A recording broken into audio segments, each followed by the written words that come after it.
Halo Smart Viewers, welcome back to Sore-Sore Seru. Seru banget. Alright. Viewers.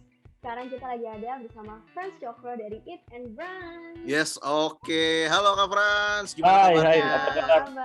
Baik. Kalian gimana? Amin, sehat Baik, juga. Iya. Nah ini kan kayaknya ini pas banget karena ini syuting pertama kita setelah bulan puasa gitu ya. Ini kan kemarin baru habis Lebaran. Nah, kalau untuk dari Kak Frans sendiri nih kabarnya gimana nih? Dari beberapa hari belakangan, kira-kira selama Lebaran boleh di-sharing Kak, kira-kira ini kegiatannya ngapain aja sih gitu. Oke, kalau seminggu belakangan sih karena mendekati Lebaran ya, jadi gue pribadi sih kurangin dulu aktivitas. Jadi mungkin liburan ya, bisa mungkin liburan di tengah-tengah kota aja. Itu kan nggak boleh pulang kampung juga segala macam. Jadi kita ikutin protokol, liburan di tengah kota aja. Banyak banget juga tempat-tempat yang bisa kita eksplor kan di Jakarta ini kan gede ya. Betul. Gitu. Oke, Kak Frans, untuk memulai ini gue mau nanya dong, gimana sih lu memulai menjadi food blogger dan gimana sih cara lu berdiriin Eat and Brunch ini jadi kayak sekarang ini?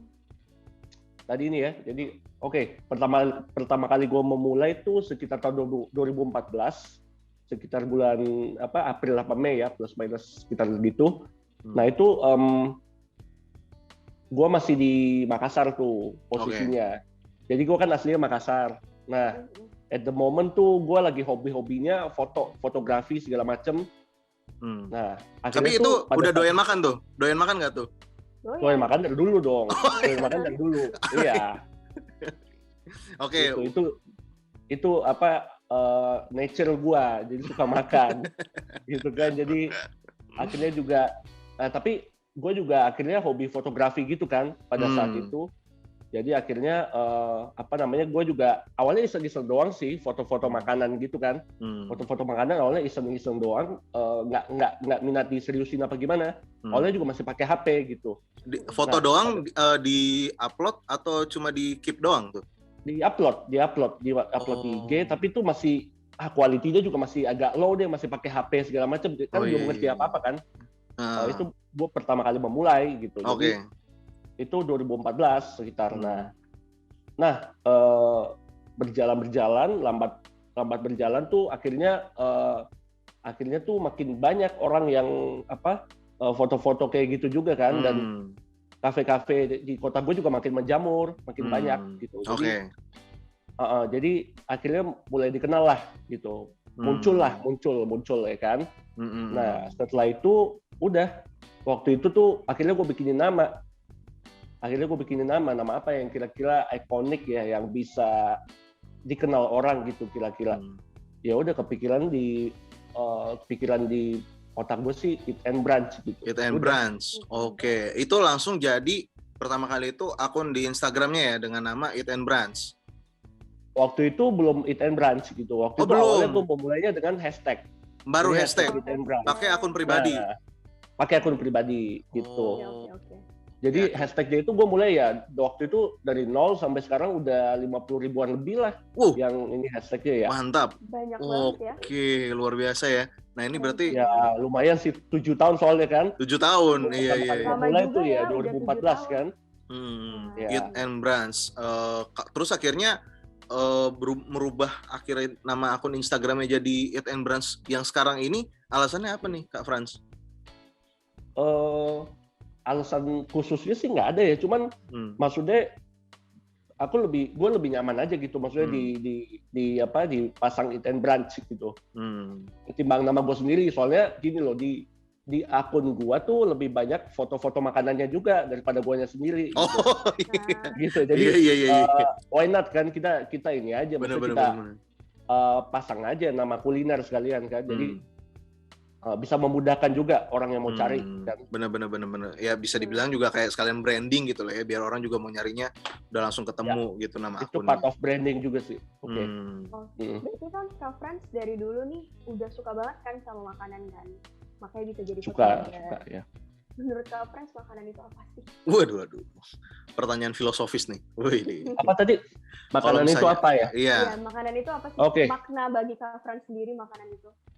makna makanan bagi gue sih, maksudnya makanan sih kalau menurut gue ya, secara fungsionalitas ya bikin kenyang dong, walaupun either itu enak apa nggak enak, itu bisa bikin kenyang kita gitu. Nah, tapi lebih jauh dari itu, maksudnya makanan itu apa ya, maksudnya punya nilai sentimental buat kita pribadi juga gitu. Oke. Ya, kita pasti punya dong makanan favorit dari kecil, ya kan?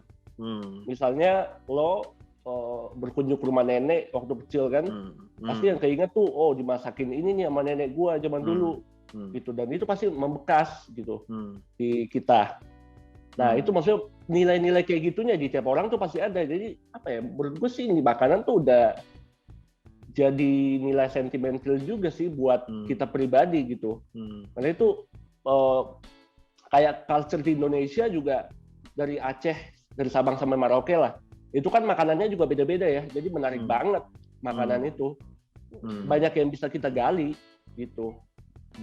Dan makanan-makanan di Indonesia juga banyak yang enak-enak juga kan? Oh banget, pasti. Nah, ngomongin makanan Indonesia nih, ini tadi pas dibilang kalau misalnya Kak Frans ini dari Makassar. Nah, kita sebenarnya awalnya asalnya gue juga dari satu pulau, bro. Gue juga dari Manado. Gitu? Gue dari Manado. Oh, oke. Nah, kalau sekarang BTW Kak Frans sendiri domisilinya sekarang di mana nih? Di Jakarta. Di Jakarta itu dari udah dari tahun 2016 sampai sekarang. 2016. Oke. Gitu, berarti yang Eat and Brunch itu jalaninnya itu udah lama lah ya, 2 tahun di sana gitu kan. Berarti mulai ngerintisnya gitu ya. Awalnya tuh di Makassar dulu 2 tahun gitu. Kayaknya at the moment sih kayaknya gue food blogger pertama sih di Makassar deh kayaknya. Makassar, wih mantap. Zaman itu soalnya belum ada yang tahu juga gitu, maksudnya itu apa. Bener. Ya kan, itu tuh mulai menjamur tuh ya paling, maksudnya menjamur makanya 3-4 tahun belakangan ini kan, dari tahun 2017 ke atas tuh baru. Kalau gue sih udah 2014 itu ya. Tapi kalau di kota lain seperti Jakarta, kota-kota besar tuh udah ada. Udah ada gitu.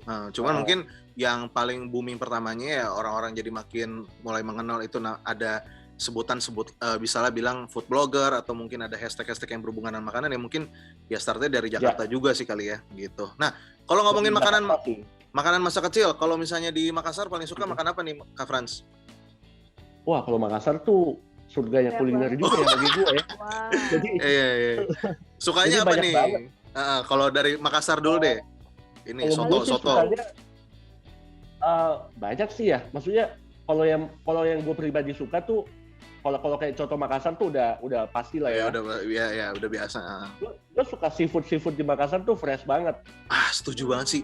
Kenapa ya? Kayaknya Makassar tuh bener sih. Kayaknya di Sulawesi memang suka banget banyak makan seafood kali ya. Gue juga sebagai orang Manado suka banget makan ikan tuh udah pasti sehari-hari banget di rumah sih. Bener.